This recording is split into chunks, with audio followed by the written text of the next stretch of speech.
La Apostólica Efesios 2:20 presenta el programa Cátedra Bíblica. Sé que ya conoces bien la historia de la cruz. Un espacio de opinión orientado al análisis serio, crítico y objetivo de las Sagradas Escrituras, a fin de contribuir como herramienta eficaz en la formación y edificación del cuerpo de Cristo. Cátedra Bíblica, con la moderación de la hermana Isabel Palacios y el pastor Henry Contreras, por tu emisora Bendición 92.7 FM. Cátedra Bíblica.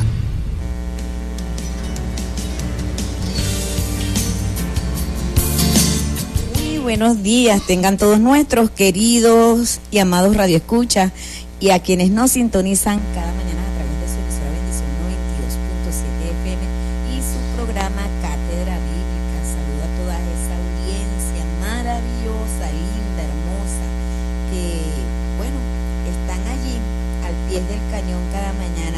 Nuestro saludo y bendiciones de lo alto. Quienes tienen el especial agrado de estar sirviéndole en esta mañana en la Gerencia General Oscar Rebolledo Fuente, en los controles nuestro Dieguito Bogado y ante estos micrófonos Isabel Palacio, acompañada del pastor Henry Contreras, pastor de la Comunidad Apostólica Efesios 2:20. Hoy, cuando son ya las 6:02 de la mañana, hoy 11 de septiembre, ya Cátedra Bíblica llega a ustedes gracias a la Comunidad Apostólica Efesios 2:20. Como todos sabemos, pues Cátedra Bíblica tiene como objetivo el análisis serio, crítico y sencillo de las Sagradas Escrituras, recordándoles que para la mensajería de texto tenemos el 0412-636-9658 y para llamadas tenemos el 0239-992-5655. Bueno, nuestro querido pastor está aquí, buenos días, ya se encuentra ya mejor. Bueno, pastor, espero que no la haya pasado tan mal. Y bueno, aquí estamos. Buenos días para todas y todos los que en esta mañana nos sintonizan a través del programa Cátedra Bíblica. 2 días nos tomamos de reposo, ya que nos visitó la chikungunya, o como la ha denominado el explosivo, al cual debo agradecerle a él y a su esposa, la hermana Elisa, por los 2 días que estuvieron aquí en Cátedra Bíblica, aclimatándose pues al horario, no siempre fácil, pero estuvieron aquí al pie del cañón, lo hicieron muy bien. Quiero agradecerles públicamente por habernos asistido durante estos días de reposo. Bueno, sí, aquí estamos nosotros asumiendo pues el compromiso que tenemos con la audiencia de Cátedra Bíblica y los de 92.7. Vamos nosotros a continuar con el tema que hemos venido tratando nosotros. Obviamente nosotros compartimos el tema acerca de la venida de nuestro Señor Jesucristo, lo vimos ampliamente, el pastor Jesús Romero también estuvo complementando, concretando algunas cosas bien interesantes. Y bueno, hoy tenemos un estudio pendiente y es el estudio de Juan capítulo 14, ¿y cuál es la casa del Padre? ¿El cielo o Jesús? En el contexto del capítulo 14 de Juan. Entonces queremos pedirle a los que nos siguen por radio que por favor tomen su Biblia, la abran su corazón, permitan que el Señor abra su mente, su entendimiento, como dice la Escritura. Entonces les abrió el entendimiento para que comprendieran las Escrituras. No basta con abrir la Biblia, no basta con tomar nota, es necesario pedir a Dios que nos abra el entendimiento, que nos ilumine para que nosotros podamos comprender el significado preciso de lo que el Espíritu Santo inspiró. Ese es nuestro mayor deseo, no es nuestro deseo contender, no es nuestro deseo pretender poner por encima de otros nuestra verdad. No se trata ni de tu verdad ni de mi verdad, porque la verdad en tal sentido sentido, la verdad bíblica no es relativa, es absoluta. Entonces se trata de poder descubrir esta verdad que comunica el Señor. Bueno, doy esta breve introducción por la importancia que tiene el tema, sobre todo porque es un tema que va contracorriente a la interpretación tradicional, pero haciendo la exégesis veremos cuál es el resultado que arroja el pasaje. Juan capítulo 14, por favor, versículos del 1 al 3, hermana Isabel, si es tan gentil, tan amable, por favor. Ok, leemos en el nombre poderoso de nuestro Señor Jesucristo. Dice: no se turbe vuestro corazón, creéis en Dios, creed también en mí. En la casa de mi Padre muchas moradas hay. Si así no fuera, yo os lo hubiera dicho. Voy pues a preparar lugar para vosotros. Y si me voy y os preparo lugar, vendré otra vez y os tomaré a mí mismo, para que donde yo esté, vosotros también estéis. Amén. Muchas gracias, mi hermana. Esa es la lectura del pasaje del capítulo 14 de Juan, los versículos del 1 hasta el 3. Perdón. Por la importancia que tiene el estudio, quiero hacer algunas precisiones el día de hoy, y esas precisiones nos pueden ayudar a nosotros. Las dos estructuras principales que tiene este evangelio, el evangelio de Juan, sus dos estructuras principales han sido denominadas, y con mucha razón, en primer lugar, el libro de gloria, o una división de gloria, y la otra, la división de los signos. La primera parte tiene que ver con la división de los signos, es decir, la primera parte del libro de Juan está dedicada a hablar acerca de los signos o señales que Jesús hizo o realizó. No solamente está dedicada a hablar de ellos, sino que además los va a explicar y los va a explicar el mismo Jesús en sus palabras, en su discurso, de tal manera que estos dos puntos de referencia son muy importantes. Ustedes van a ver por qué. Tenemos entonces, en primer lugar, la primera parte dedicada a los signos, señales o milagros y discursos que dirigió el Señor, y la segunda parte tiene que ver con la parte de la gloria, su glorificación. Entonces, esa primera parte nosotros la vamos a ver en los primeros 12 capítulos. Luego, desde los versículos 13 hasta el final, desde el capítulo 13 hasta el final del libro, nosotros vemos la segunda parte de este evangelio. Muy importante las diferencias que hay aquí, porque son notables.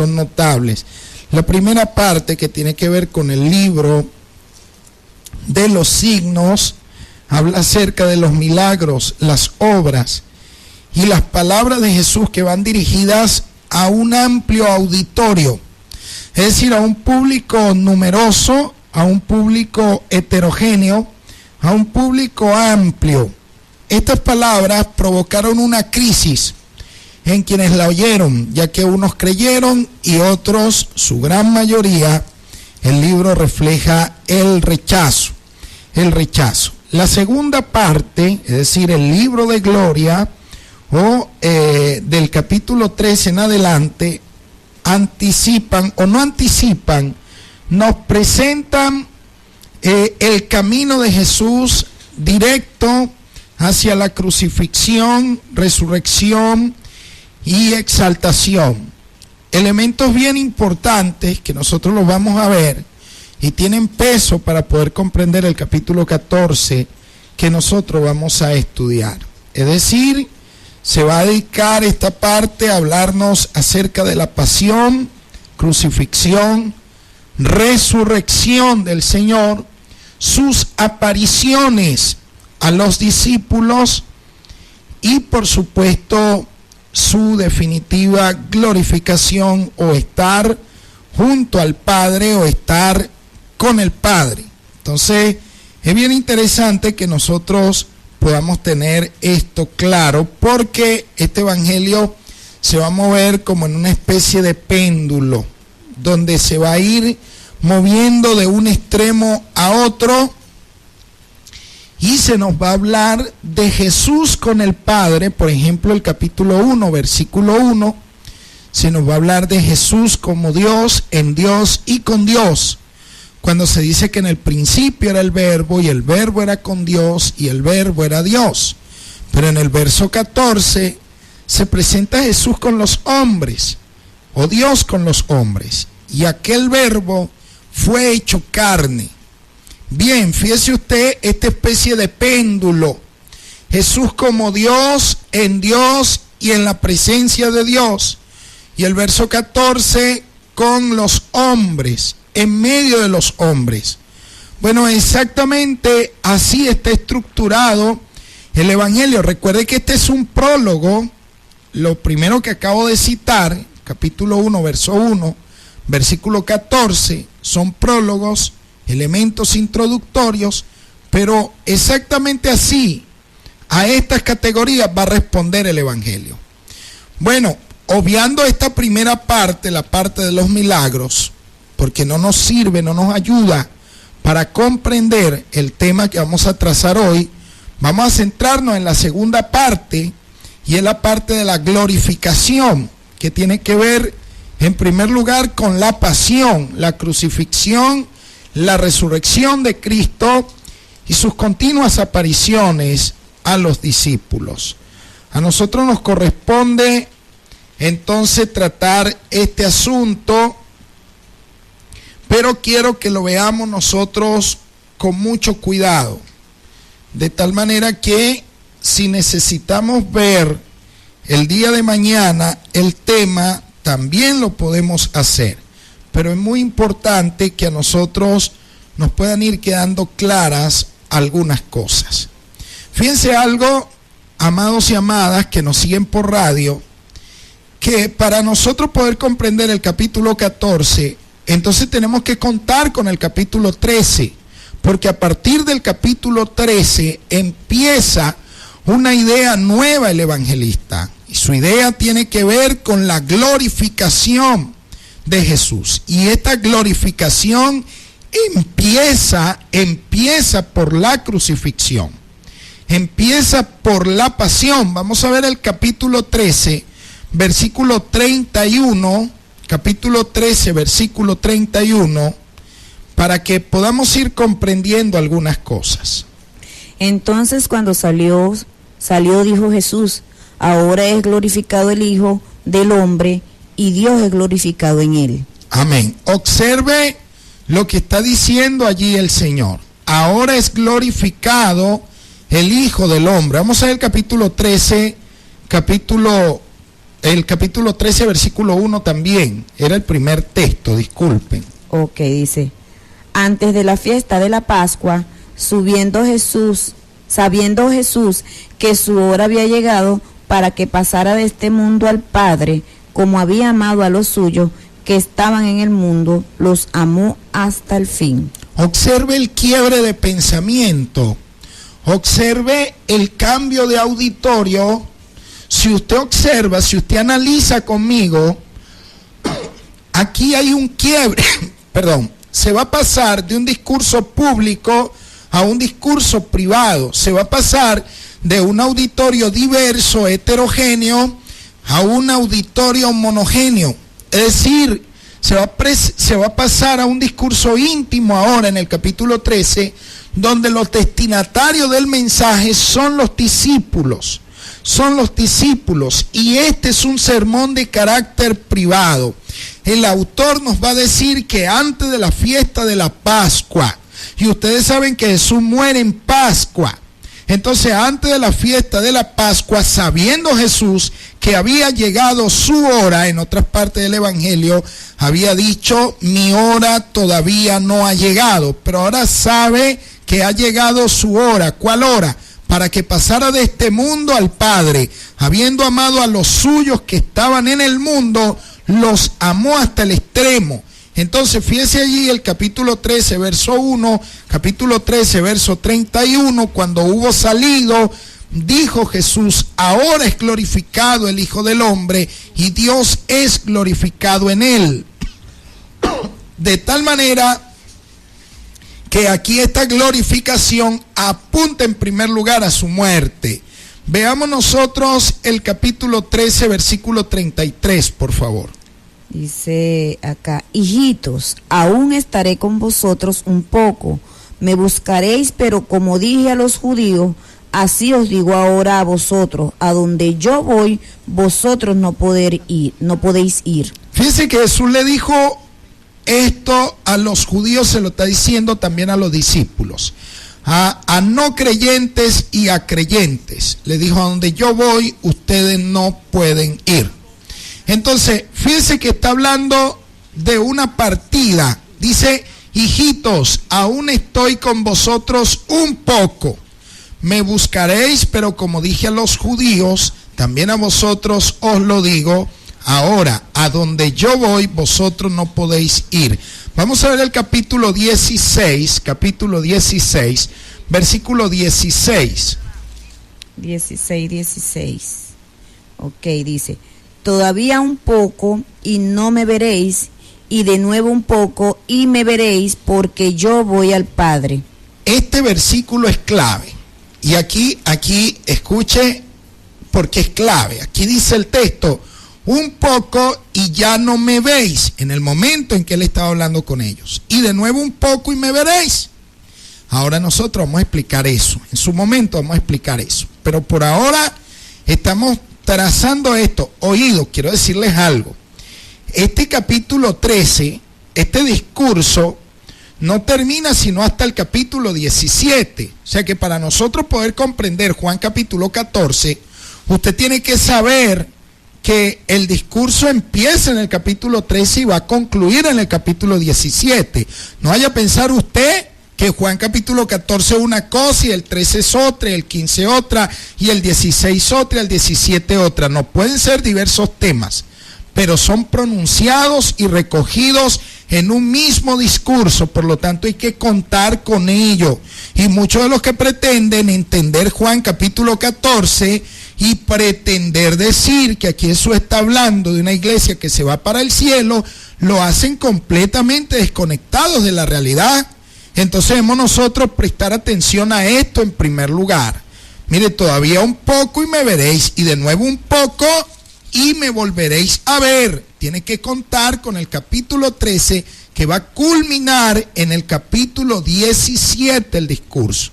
Entonces hay que tomar en cuenta eso, oído con eso. Entonces, regresando al capítulo 13, que es antesala, es previo al capítulo 14, dice, hijitos, aún estoy con vosotros, verso 33. Me buscaréis, pero como dije a los judíos, también a vosotros lo digo, ahora, donde yo voy, vosotros no podéis venir. ¿A dónde va Jesús? Esta es la gran pregunta. ¿A dónde va Jesús? Que los discípulos no pueden ir. ¿Qué es lo que está sucediendo allí? Versículo 36. Le dice Simón Pedro, ¿qué le dice Pedro? Señor, ¿a dónde vas? Jesús le respondió, a donde voy no me puedes seguir ahora, pero me seguirás después. ¿A dónde vas? Le pregunta Pedro. Responde Jesús, a donde yo voy o a dónde voy, no podéis seguirme ahora, pero me seguiréis más tarde. Oiga, vamos a ver a dónde va Jesús. Bueno, mire que esto tiene que ver con la muerte del Señor y no con irse al cielo. Preste atención, siga por favor la hilación del pensamiento, no siga el pastor Henry, siga la hilación del pensamiento. Olvídese en este momento de lo que usted pueda pensar, de lo que usted pueda opinar. Vamos a prestar atención al hilo temático, al texto bíblico. Ponga sus ojos en el texto, su mente en el texto, por favor. Mire el verso 37. Le dice Pedro, Señor, ¿por qué no puedo seguirte ahora? Mi vida pondré por ti. Mire cómo está relacionado el seguir con poner la vida. Lo está viendo en el verso 37. Mire cómo está relacionado el seguir con la muerte. Yo quiero que usted preste atención a eso. Verso 38, Jesús le respondió, tu vida pondrás por mí. Mire que está hablando de la muerte. De cierto te digo, no cantará el gallo antes de que me niegues 3 veces. ¿A dónde iba Jesús cuando Pedro lo negó? O sea, nosotros tenemos que aclarar esto en primer lugar. ¿A dónde iba Jesús en el momento en que Pedro lo negó? Todos nosotros sabemos que Jesús iba camino a la cruz, iba camino a la crucifixión, y no me lo pueden negar en nombre de la mezquindad. Tenemos que ser honestos con los textos bíblicos. No hay forma ni manera que usted pueda negar esto. Mire cómo está allí de claro. No cantará el gallo antes de que me niegues 3 veces. Es entonces cuando entramos en el famoso capítulo 14, mal interpretado, cuando Jesús va a decir, no se turbe vuestro corazón. Nos preguntamos, ¿de dónde les viene esta perturbación en el corazón a los discípulos? Bueno, la Biblia nos responde esto. Vamos a ver el capítulo 13 del Evangelio. Bendiciones. Capítulo 13 del Evangelio, versículo 2. Fíjense todo lo que se estaba moviendo allí. Ya vimos en el versículo 1 que había llegado el momento en que Jesús muriera. Vamos a ver el versículo 2. Ok, dice, y cuando cenaban, como el diablo ya había puesto en el corazón de Judas Iscariote, hijo de Simón, que lo entregara. Amén. Fíjense, ya el diablo estaba metido en el asunto. Por ahí venía toda esa angustia, toda esa perturbación. Vamos a entender nosotros claramente la Biblia. Vamos a comprenderla con claridad. Jesús se iba. Esa ida representaba el camino a la cruz, representaba la muerte. El diablo ya había metido las manos en eso. ¿De dónde venía esa perturbación entonces? Obviamente, ¿de dónde venía esa tristeza? Bueno, tenemos que estudiar eso, amados hermanos. Usted no puede irme a decir que Jesús se iba a la casa del Padre y que Él estaba hablando del cielo y que entonces se había ido para prepararnos a nosotros moradas allá arriba en los cielos. Como dijo aquí el pastor Jesús Romero, la misión vivienda pues allá arriba. Entonces nosotros vamos a pensar en eso, en viviendas dignas allá arriba. Hermano, quítese esa idea del pensamiento, porque es inadmisible desde el punto de vista bíblico. No se turbe vuestro corazón. Bueno, vamos a ver por qué Jesús está diciendo esto. Creed en Dios, creed también en mí. Jesús comienza con una alusión a la angustia que hay en el corazón de sus discípulos. Sabe que el corazón de ellos se encuentra abatido, decaído, y empieza por allí. ¿Por qué se encuentran así los discípulos? Por causa de la partida, por causa de la ida del Señor. Bueno, iba camino a la cruz. Él le había dicho que no podían seguirle. Entonces nosotros vemos que el mismo Jesús se había sentido turbado también en otros momentos ante el momento de la muerte. ¿Y por qué? Porque esta muerte pertenece al ámbito de Satanás, al ámbito de la hostilidad de Satanás, el príncipe de este mundo, una hostilidad implacable, y los discípulos que siguen a Jesús también van a ser hostilizados por Satanás, por el príncipe de este sistema. Vamos a ver nosotros Juan capítulo 15, versículo 18, el 17, 14. Ok, dice 15, 18. Si el mundo odia, sabe que a mí me ha odiado antes que a vosotros. Amén. Recuerde que en el pensamiento del evangelista Juan, el mundo está dominado, controlado por el maligno. Entonces fíjense que el Satanás ahora mete las manos en el tema de la muerte del Señor, y todo esto va a producir angustia en el corazón de los creyentes. Ellos también van a experimentar el rechazo del mundo, porque el mundo está bajo el control, el dominio de Satanás. 17:14, por favor. 17:14 dice: yo les he dado tu palabra y el mundo los odió porque no son del mundo, como tampoco yo soy del mundo. Observe bien claro cómo Jesús está marcando líneas divisoras. Ahora, por consiguiente, ante el rechazo del mundo de Jesús hacia Jesús y los discípulos y el tema de la muerte, hay angustia, hay un corazón perturbado en los creyentes. Por consiguiente, los corazones de los discípulos se agitan. Pero fíjese usted que donde Jesús dice: no se turbe vuestro corazón, creed en Dios, creed también en mí.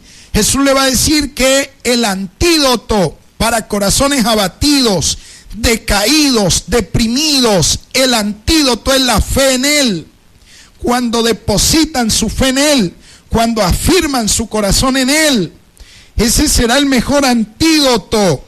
El antídoto antiduda, antitemor, anticorazón abatido, antirrendirse, antitirar la toalla, es creer en el Señor, confiar en sus palabras, abrazar plenamente lo que Él enseñó, lo que Él dijo. En eso consiste la buena nueva. La buena nueva no consiste en lo que yo piense, en lo que yo opine, en lo que yo crea. Eso no es evangelio, eso no trae el poder de Dios, eso no desata la voluntad de Dios para con una vida, sino creer en el Señor, tomar sus palabras. El que me ama, mi palabra va a guardar, pero es la palabra que el Señor ha pronunciado, la palabra que el Señor ha expresado, y en esa palabra nosotros debemos descansar. Los corazones turbados de los discípulos iban a encontrar un ancla segura en las palabras de Jesús, en las palabras del Señor, del Salvador. Él los está llamando a creer en Él, a creer no solamente en Dios, sino también en Él, para que ese corazón perturbado, para que ese corazón angustiado, abatido, triste, pudiera encontrar un ancla segura en las palabras que Jesús había pronunciado. Nosotros tenemos que destacar esto en primer lugar. Los corazones de los discípulos estaban agitados, pero lo que necesitaban era afirmarse en lo que Jesús había dicho. Bendito el nombre del Señor para siempre. Capítulo 16, versículo 6. 16:6. Ok, ya va por acá. Dice: antes, porque os he dicho estas cosas, tristeza ha llenado vuestro corazón. Fíjese, Jesús les estaba hablando de su partida y la tristeza los tenía abatidos. Tenemos que averiguar primero todo antes de nosotros ponernos a decir a dónde Jesús iba o iba a llevar la iglesia. Tenemos que averiguarlo todo. Fíjese usted, por lo que Jesús había dicho, el corazón de ellos estaba lleno de tristeza. No se trata simplemente de un mero sentimentalismo, sino que forma parte del combate contra este mundo dominado por Satanás. Ahora ellos iban a sentir medio solos. Bueno, el Señor les va a decir que no los va a dejar huérfanos, que no los va a dejar solos. Mire que la palabra huérfano tiene que ver con paternidad, que no los va a dejar solos, que vuelve otra vez a ellos. Bueno, nosotros tenemos que contar con todo eso, amados hermanos. No podemos tirarnos nosotros a aventuras. Tenemos que contar con lo que realmente enseña la palabra del Señor. Entonces no un mero sentimentalismo. Es el combate que hay entre Jesús y el príncipe de este mundo. Ahora Jesús no iba a estar físicamente presente con ellos. Y hay tristeza en ellos, pero el Señor le está diciendo que deben confiar en Él, que deben confiar en lo que Él les está diciendo. A la luz de esta situación, la exhortación que Jesús les dirige para que tengan fe no es simplemente una petición ni un voto de confianza. La fe que los discípulos van a poner en Jesús es una fe que, mire la característica que tiene esta fe. Vamos a ver el capítulo 16, versículo 33. Observe que no me he salido de este discurso que pronunció el Señor para poder comprender lo que enseña la Biblia en el capítulo 14 de Juan. Estas cosas os he hablado para que en mí tengáis paz. En el mundo tendréis aflicción, pero confiad, yo he vencido al mundo. Observe que cuando se cree en Jesús hay signo de victoria, de poder. Por esa razón Jesús los está llamando a creer en Él, a confiar en Él. No es simplemente una exhortación a ser positivistas, a tener un pensamiento positivo, no es un voto de confianza. La fe de los discípulos vence al mundo, y al unirse a Jesús, al unirse a su nombre, ellos serán victoriosos. ¿Por qué? Porque Jesús ha vencido al mundo. Si ellos creen en Jesús, ellos también van a vencer al mundo. Recuerde, y es bueno decirlo, vamos al capítulo 12, versículo 31, que con la muerte de Jesús, el príncipe de este mundo es expulsado. Okay. Juan 12, 31. Dice, ahora es el juicio de este mundo. Ahora el príncipe de este mundo será echado fuera. Fíjese, este mundo que se opuso a Jesús y el príncipe de este mundo, con la muerte del Señor, el mundo y el príncipe de este mundo van a ser derrotados. Van a ser derrotados. Entonces es absolutamente necesario, por todo lo que hemos considerado, tiene sentido que Jesús le diga, crean en mí. ¿Por qué? Porque yo he vencido al mundo. Y en su muerte, escuche bien, en su muerte iba a suceder algo glorioso. Por eso es que esta muerte es glorificación. ¿Por qué? Porque en su muerte,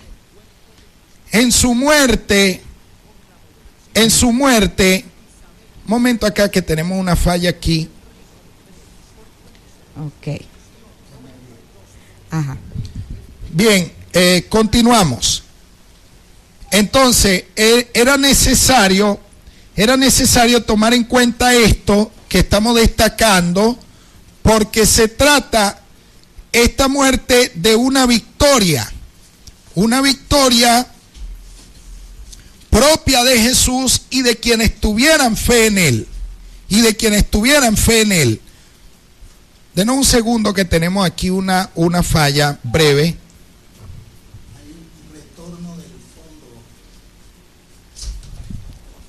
Aleluya. Bien, ya solventando inconvenientes mínimos, pero ya todo bajo control. Entonces continuamos. Entonces vemos nosotros que en esta muerte está nuestra victoria. Y se trata del camino de la fe. ¿Por qué razón? Porque gracias a esta muerte, escuche con atención, el Paracleto, el Consolador, el abogado, el defensor, podría venir. Antes de esta muerte, el Espíritu Santo, aunque quería venir sobre los discípulos, no le era posible venir. Pero ahora, gracias a esta muerte, el Espíritu Santo podía venir para estar en los creyentes, Vamos a ver el capítulo 7 del Evangelio de Juan, capítulo 7, gloria al nombre del Señor, versículo 37 hasta el 39. Ok, dice, en el último y gran día de la fiesta, Jesús se puso en pie y alzó la voz diciendo, si alguno tiene sed, venga a mí y beba. El que cree en mí, como dice la Escritura, de su interior brotarán ríos de agua viva. Esto dijo del Espíritu que había de recibir los que creyeran en Él, pues aún no había venido el Espíritu Santo, porque Jesús no había sido aún glorificado. Observe que allí la palabra aún no había sido glorificado. Yo voy a rescatar esto, ¿verdad? En el último día, el más grande de la fiesta, verso 37, Jesús se puso en pie y alzando la voz dijo, si alguno tiene sed, venga a mí y beba.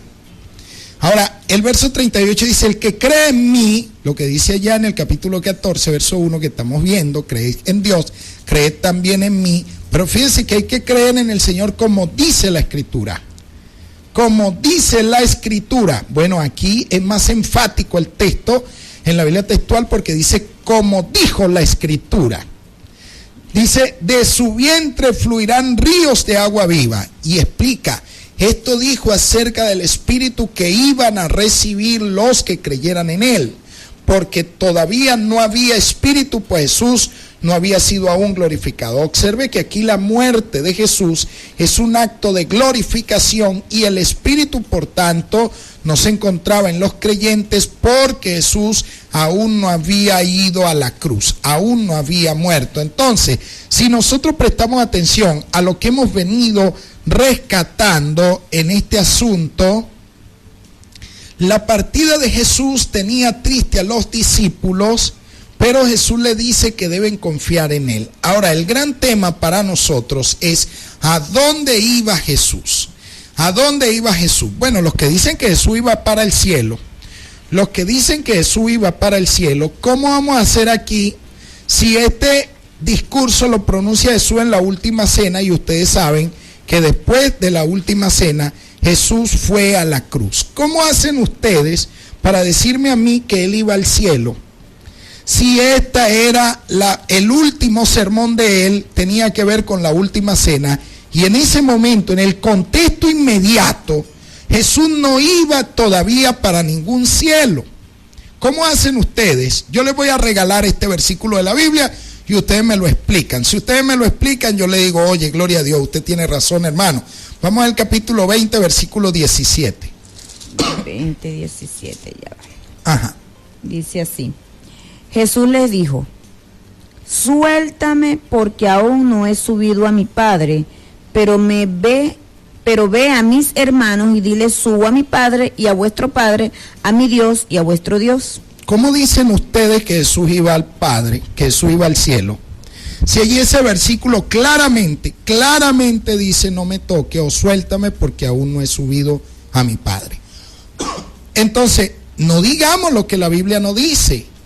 ¿Dónde iba Jesús? ¿Dónde iba Jesús que los discípulos no podían ir? Bueno, vamos a leer ahora el capítulo 14 de Juan otra vez. No se turbe vuestro corazón, creed en Dios, creed también en mí. En la casa de mi Padre muchas moradas hay. Si no os lo hubiera dicho, voy pues a preparar lugar. No dice lugares, sino lugar para vosotros. ¿Cuál era ese lugar que solamente Jesús podía preparar? Déjeme decirle que ese lugar era la cruz. Mire, hermano, en el supuesto negado de que en el cielo hubieran casas, ¿cómo entra usted a una casa si no tiene llave? Bueno, la llave de nuestra entrada a la presencia de Dios es la cruz de Jesús. Sin la cruz no hay perdón, sin la cruz el Espíritu Santo no viene, sin la cruz no hay salvación, sin la cruz no se cumple el propósito de Dios, no hay derramamiento de sangre. Por esa razón es bien claro para nosotros que Jesús iba a la cruz y que era ese lugar que iba a preparar en favor nuestro. Y cuando me vaya, dice el verso 3, y os prepare el lugar, vengo otra vez y os tomaré a mí mismo, para que donde yo estoy, vosotros también estéis. Nos quedan aquí algunas cosas por investigar. En primer lugar, ¿cuál es la casa de mi Padre? En la casa de mi Padre muchas moradas hay. Y si no os lo hubiera dicho, voy pues a preparar lugar para vosotros. Observe que se está hablando de una casa del Padre y que en esa casa hay muchas moradas. ¿Cuál es esa casa? Ahora, el verso 3 dice, y cuando me vaya y os prepare el lugar, vengo otra vez. Tenemos que aclarar este vengo otra vez. Y os tomaré a mí mismo, para que donde yo estoy, vosotros también estéis. Usted va a decir algo, hermana, dígalo. Pastor, cuando se dice aquí donde yo esté, en ese momento, ¿a dónde estaba Jesús? Estaba ahí con los discípulos. Bueno, sí, porque viendo yo un estudio o lo estaba revisando, pues dice que esto es un presente continuo. Sí, sí, ¿no? así es, sí, así es. Okay. Es presente continuo. Amén, amén. Gracias, mi hermana. Entonces, mire, tenemos que averiguar entonces cuál es la casa del Padre y a qué se refiere el texto cuando habla de ese venir otra vez. Bueno, permítame mostrarle a usted cuál es la casa del Padre. Mire los que nos siguen por radio, Lea el capítulo 14, versículo 10. Vamos a ver dónde está la casa del Padre y cuál es específicamente. Ok, dice, ¿no crees que yo soy en el Padre y el Padre en mí? Las palabras que yo os he hablado, no las hablo por mi propia cuenta, sino que el Padre que vive en mí, Él hace las obras. ¿El Padre que vive en quién? En mí. ¿Cómo hace usted para decirme que se estaba hablando del cielo? Explíqueme a alguien que me explique que está hablando del cielo el texto, cuando es bien claro, el mismo contexto dice: no creéis que yo estoy en el Padre y el Padre en mí. Las palabras que yo os digo no las hablo por mi propia cuenta, sino el Padre que mora en mí hace las obras. Bueno, esto está demasiado claro para el que quiera entender. Ahora, el que quiera resistir la verdad, bueno, que la siga resistiendo, pero yo le tengo más versículos de la Biblia para ayudarlo, para que usted pueda reflexionar. El versículo 20, ¿qué dice? El 20 dice así: en aquel día vosotros conoceréis que yo estoy en mi Padre, y vosotros en mí, y yo en vosotros. Fíjese, en aquel día, ¿cuál día, hermanos? ¿Cuál día? Después de que Él resucite. Después de que Él resucite, ya vamos a ver cosas bien interesantes. En aquel día vosotros conoceréis que yo estoy en mi Padre y vosotros en mí y yo en vosotros. Fíjese, acuérdense que ahora está en el verso 3 está diciendo: y vendremos a Él.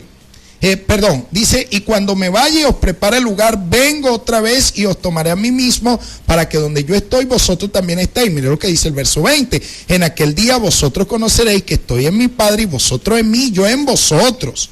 Vaya prestando atención a eso. Ahora, ¿qué dice el verso 23? Dice acá: respondió Jesús y le dijo: el que me ama, mi palabra guardará, y mi Padre los amará, y vendremos a Él y haremos morada con Él. ¿Y haremos qué? Morada con Él. ¿Morada en quién? En los discípulos. En los discípulos. Los discípulos se iban a convertir en morada del Padre también. Pero primero Jesús tenía que ir a la cruz. Porque si Jesús no iba a la cruz, ellos no se podían convertir en morada del Padre. ¿Por qué? Porque no podían convertirse en templo y morada del Espíritu Santo si Jesús no entregaba su vida por nosotros. Hermano y hermana, ese pasaje no está hablando de ir al cielo. Ese pasaje no le está hablando a usted de ir al cielo por ninguna parte. Eso es una mala interpretación de la palabra. Allí no aparece la palabra cielo ni una sola vez. Lo único que puede explicar la palabra morada es lo que aparece en el contexto. Y así como Jesús es morada de Dios, en este pasaje los discípulos también se convertirán en morada de Dios, según el versículo 23. Y vendremos a Él y haremos morada con Él. Eso lo está explicando sumamente claro el versículo. Cuando Jesús vino otra vez y los tomó a sí mismo, cuando resucitó, amados hermanos. Fíjense que Él le está dando una palabra de consuelo a los que le están escuchando. Ya esa gente se murió, hermanos, los discípulos se murieron. Lo que les pudo consolar a ellos fue verle resucitado. Nosotros tenemos que comprender la palabra realmente. ¿Qué dice usted, hermana Isabel? Usted me hace señas, gloria al nombre del Señor. Por aquí le dicen una pregunta, pastor, ¿verdad? Le dicen: hermano, la morada no es la cruz. Está sacando de contexto: si en la cruz mueren nuestros pecados y resucita nuestra vida espiritual. Le bendigo en el nombre de Jesús, el hermano José. Pare un momento. ¿Quién ha dicho aquí que la cruz es la morada? Yo no he dicho eso. Yo no he dicho que la cruz sea la morada. Estoy diciendo que la cruz es el... Mire, hermano, mire, esto es una bendición. Yo me gozo en Cristo. La palabra para morada es distinta en el griego a la palabra que se usa para lugar. Para lugar es topos, lugar. Una cosa es lugar y otra cosa es morada. Bueno, la morada, lo estoy diciendo y lo repito, la morada del Padre allí es Jesús. Antes de la cruz solamente Él es morada del Padre.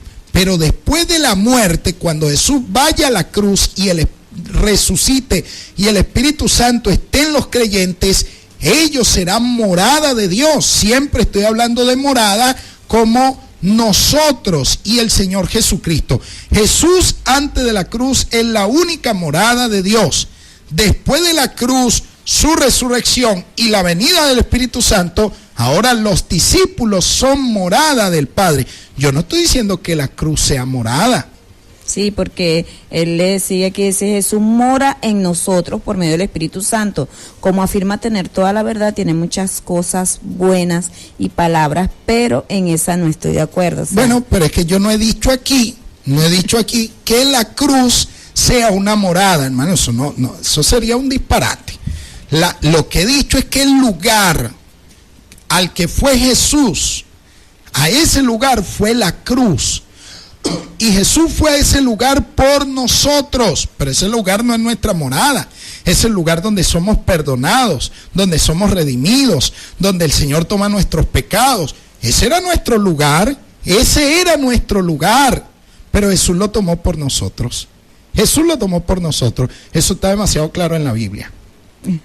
Bueno, él sigue aquí argumentando, pastor, y dice que cuando Jesús habla que destruiría el templo y lo restauraría en 3 días, hablaba de que somos templo y morada del Espíritu Santo. También dice, sin santidad nadie verá a Dios, pues. Mire, Él es real, Él preparó moradas en el cielo, la nueva Jerusalén, Jerusalén ser santo porque yo soy santo. O sea, oiga, el hermano sigue con oiga lo que le voy a decir.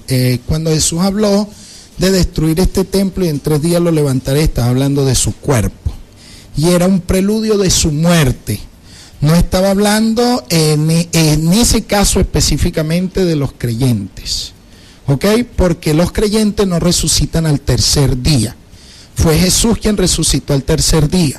Fíjese que usted sí está descontextualizando la palabra. Entonces, cuando yo hablo de la cruz como lugar, no me estoy refiriendo a la cruz como morada. No confundan, por favor. Continuamos. Sí. Ok. Sigue argumentando, pastor. Dice, en este pasaje Jesús habla de una paz, un lugar y una promesa. Empieza con una exhortación consoladora: no se turben, tengan paz. Nuestra paz está basada en nuestra creencia en Dios y en Cristo. Sabemos que Él es digno de confianza y que nos ofrece una paz sobre la cual podemos edificar nuestras vidas. Somos nosotros mismos, hermanos, por eso cuando estamos aquí llegó corto el mensaje. Amén. Está bien el desarrollo, lo que está trazando está bien, pero hay que verlo bien visto. Fíjese, estaba diciendo que yo hablé de la cruz como morada y yo no he hablado de la cruz como morada. Así pues que no se debe confundir una cosa con la otra. Claramente lo que estamos diciendo aquí es que la palabra morada está hablando en primer lugar de Jesús. Jesús es la morada del Padre. Y número 2, los creyentes se convertirán en morada del Padre. Y eso se está probando en el contexto del pasaje. Ahora, ese vendré otra vez, usted lo va a ver en el momento en que Jesús resucita, amados hermanos. Jesús resucitó y vino otra vez a sus discípulos y eso les dio consuelo en aquel momento. Por eso es que dice, todavía un poco y me veré y luego otro poco y no me veré. Excelente, ese es el comentario que necesitamos destacar en Juan capítulo 16, verso 16, que dice un poco y ya no me veis y de nuevo un poco y me veréis. Estaba hablando del breve periodo de su muerte y su resurrección, cuando de nuevo los discípulos tuvieron gozo. Mire el contexto. En el capítulo 16 de Juan, versículo 16 en adelante. Entonces algunos de sus discípulos dijeron unos a otros: ¿qué es esto que nos dice un poco y no me veis y otra vez un poco y me veréis? Porque me voy al Padre. Decían pues: ¿qué es esto que dice un poco? No sabemos de qué habla. Jesús comprendió que querían preguntarle y les dijo: preguntáis entre vosotros acerca de esto que dije, un poco y no me veis y otra vez un poco y me veréis. De cierto os digo que vosotros lloraréis y os lamentaréis. No lloraron ni se lamentaron en el momento de su muerte, y el mundo se alegrará. No se alegraron en esto. Vosotros entristeceréis, pero vuestra tristeza se convertirá en gozo. ¿En qué momento se podía convertir eso en gozo? En el momento en que Jesús resucitó. Y él está hablando de eso, verso 21. Cuando la mujer está de parto tiene congoja porque ha llegado su hora, pero cuando ha dado a luz a luz al niñito, ya no se acuerda de la angustia por el gozo que un hombre ha venido al mundo. También vosotros ahora tenéis tristeza, pero os veré otra vez y vuestro corazón se alegrará y nadie os quita vuestro gozo. Fíjese, y os veré otra vez. Está hablando de los discípulos que tenían angustia en ese momento. 3 días después no le vieron, por supuesto que 3 días después le vieron. De tal manera que estaba hablando de convertir a los discípulos en morada. Y en ese momento los tomó con él, pero no está hablando de llevárselos al cielo. Por acá dicen, buen día hermanos, Dios les bendiga. La casa de Dios es Cristo y Él como cabeza de la iglesia, que es su cuerpo, todos los cristianos que permanecen en Él son la casa de Dios. Hebreo 3:6. Amén, muchas gracias. Muy claro el mensaje. Continuamos. Hermano, ¿puede explicar el último capítulo de Apocalipsis? No, ahorita en este momento no, ese no es el tema. Lavar sus vestiduras para entrar en el árbol de la vida. Amén. Por acá dice, sufro de insomnio, será por la enfermedad que tengo desde hace 7 años, hipotiroidismo, puede ser. Buen día, pastor, Dios le bendiga, oren por sanidad por mis hijos y por mi vientre. Claro que sí, mi hermana. Bendiciones, pastor Henry, en sintonía desde el Winche, le amamos, pastor. Amén, muchas gracias, amados. Saludos para los hermanos allá. Bueno, esto es lo que ha llegado hasta ahora. Es tan tremendo el asunto de cuando Jesús va a la cruz y ese lugar lo toma Él por nosotros, y la muerte de Jesús en la cruz como signo de glorificación, que ustedes saben que según este evangelio, cuando Jesús fue a la cruz, se puso sobre la cruz que Él era el rey de los judíos, y eso se escribió en 3 idiomas. Y eran los idiomas dominantes en la época, en aquel entonces. Nosotros hemos contar con esto porque desde allí se está reconociendo la glorificación y exaltación del Señor a partir de esta muerte, donde se escribió en griego, se escribió en latín y se escribió en hebreo, arameo, no recuerdo en este momento en cuál de los 2 idiomas apunta el texto bíblico, pero claramente nosotros estamos viendo, amados hermanos y hermanas, que con esta muerte de Jesús, se iba a hacer posible la presencia del Espíritu Santo en el creyente, y para nadie es un secreto que a partir de la presencia del Espíritu Santo en el creyente se convierte en morada de Dios. Y es lo que estamos leyendo nosotros en el capítulo 14, versículo 23. ¿Sabe lo bueno? Que nosotros nos limitamos a leer y a respetar el texto dentro del contexto. Eso es todo lo que nosotros hacemos. Y el texto dice, y vendremos a Él y haremos morada con Él. Entonces, eso no tiene para dónde agarrar. Ahora, ¿qué parte de los pasajes que hemos leído habla de que Jesús está hablando del cielo como la casa del Padre? Esas son ideas nuestras, eso no tiene nada que ver con el texto ni con el contexto, y esto es lo que nosotros debemos superar, este malentendido, porque siempre hemos pensado que Jesús se va a llevar la iglesia para el cielo y lo hemos deducido a partir de este pasaje. ¿Cuántas veces nos citarán a nosotros este pasaje? Yo quiero llamar a los hermanos, los que nos escribían, que nos digan si realmente allí la Biblia está hablando de cielo, si realmente allí la palabra morada se está refiriendo al cielo. ¿En qué parte de la Biblia, según este pasaje, se está refiriendo a el cielo como una morada de Dios? Así es. Mire, por acá le hacen una pregunta. ¿Quiénes son los 24 que están en el cielo arrepentidos? El reino de los cielos se ha acercado. Ese no es nuestro tema ahorita, hermanos, por favor. Eso es un tema del libro de Apocalipsis, es un tema que está en la Biblia. El libro de Apocalipsis es un libro lleno de símbolos que merecen ser tomados en cuenta, y en los minutos que nos quedan difícilmente uno puede darle una respuesta contundente. Así es. Bueno, pastor, es lo que ha llegado hasta ahora. Y ya el Dieguito nos hizo seña. Bueno, el gran Diego ya nos hizo seña. Nos queda, amados hermanos, decirles que lo importante es que nosotros podamos escudriñar la palabra, pero estudiémosla con seriedad, estudiémosla con responsabilidad, es lo que nosotros debemos hacer. No acostumbrémonos, eso va para mí, va para usted, va para todos, a llamar las cosas como las llama el Señor. Si allí se está hablando, en la casa de mi Padre muchas moradas hay, no diga que el cielo allí en ese versículo es la casa del Padre, porque el texto no lo está diciendo. La casa del Padre allí es nuestro Señor Jesucristo, porque el contexto lo aclara en el versículo 10, dice, el Padre que mora en mí.